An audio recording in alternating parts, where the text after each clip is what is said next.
Rosaries, Latino Museums, and Ireland. Good morning, Belen. I'm Carlos Garcia. And I'm Matthew Cardoso, and today's Wbln starts right now.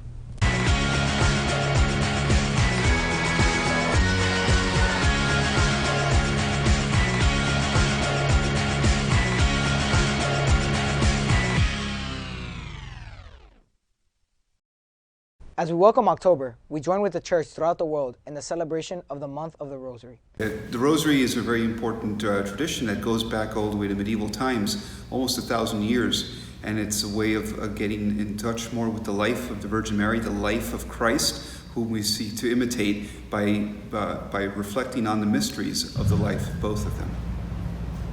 Traditionally, October becomes the month of the Rosary because it's actually entrenched in a little bit of a history. First, it's entrenched in battle, and it was the Battle of Lepanto in the 1500s. It was the first victory of the Christian and the European forces against the encroaching Turks. And they confided that victory to the praying of the Rosary. And so the original feast was called Our Lady of the Victory because that was the first victory they had against these opposing forces.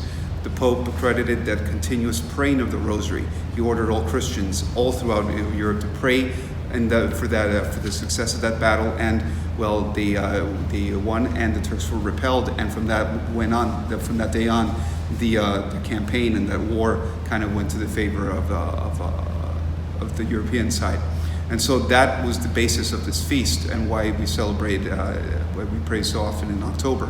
Also, October is when the apparitions of Fatima occurred. In the last apparition of Fatima occurred to the seers, and so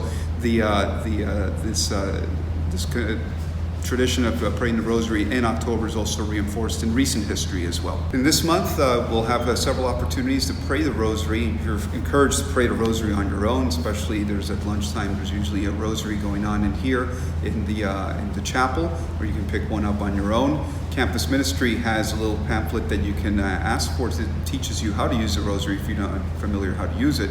But also October 3rd, Thursday, at Flex Period Middle School, we'll be praying the Rosary in its entirety, as well as 9th and 10th grades on October 4th, that's a Friday, and 11th and 12th grades on October 24th, Thursday, Flex Period, will be another opportunity as a school, as a grade level, to pray the Rosary together.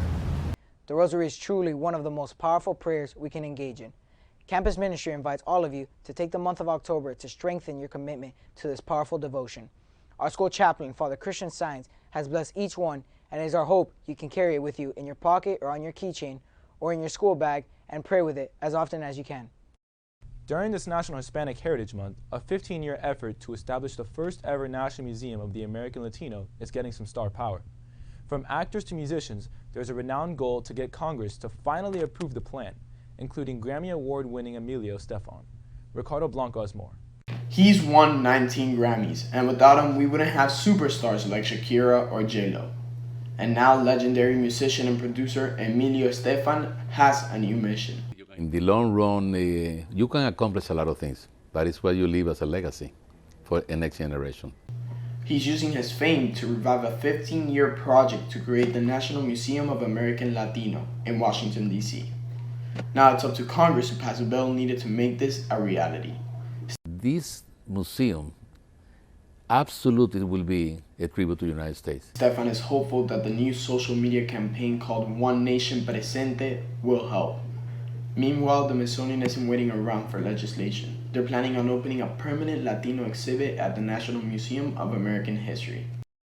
Respect Life Club will be holding a diaper drive throughout the week.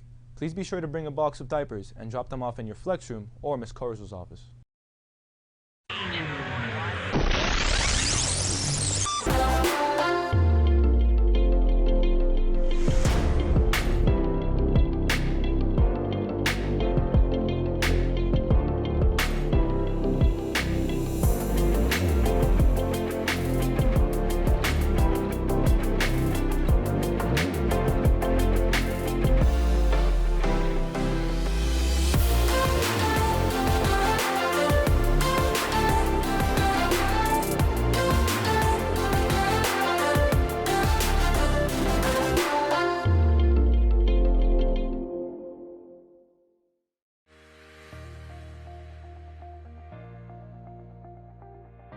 October, Belen Peer Ministry presents the Cardinal Experience. Regarded as one of the best experiences of sophomore year, at Cardinary you get a chance to gain closer relationships with your friends, strengthen or form your faith, and grow with yourself. Register now with Ms. Sosa in F219 or at Campus Ministry. Hey, my friend, be careful today. It's Friday. Why? You can get burned. Today is Friday. Today is Friday. Today is Friday.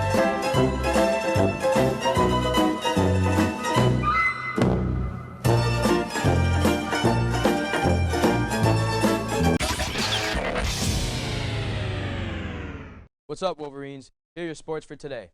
The varsity football team faces off against South Miami High School tonight under the lights at our very own De La Cruz Stadium at 7. This is an important game as we try and get a positive record in the season. The varsity bowling team will compete all day in the Dade County Youth Fair. Now onto the pros. The Rays beat the A's last night 5-1. Yandy Diaz led the Rays with 2 home runs in the first and third inning. This is the first time that the Rays have won a wild card game since 2013 and will advance to play the Astros. The Miami Heat held their first team practice in training camp. Their practice started at 10 in the morning, but star player Jimmy Butler arrived at 3:30 in the morning to work out. Following by example, players like Miles Leonard have also woken up at 3:30 in the morning to work out, as well as Dion Waiters, Udonis Haslam, and Jimmy Butler staying after practice for extra sprints. That's all for your sports. Now back to you guys at the desk. Thank you, Andres. Remember, Wolverines, it's Breast Cancer Awareness Month. Make sure to wear your pink ties and remember to sign up for Battle Like a Wolverine on Saturday, October 12th. That's all our news for today. I'm Carlos Garcia. And I'm Matthew Caroso. Make sure to follow us on YouTube, Facebook, Twitter, and Instagram.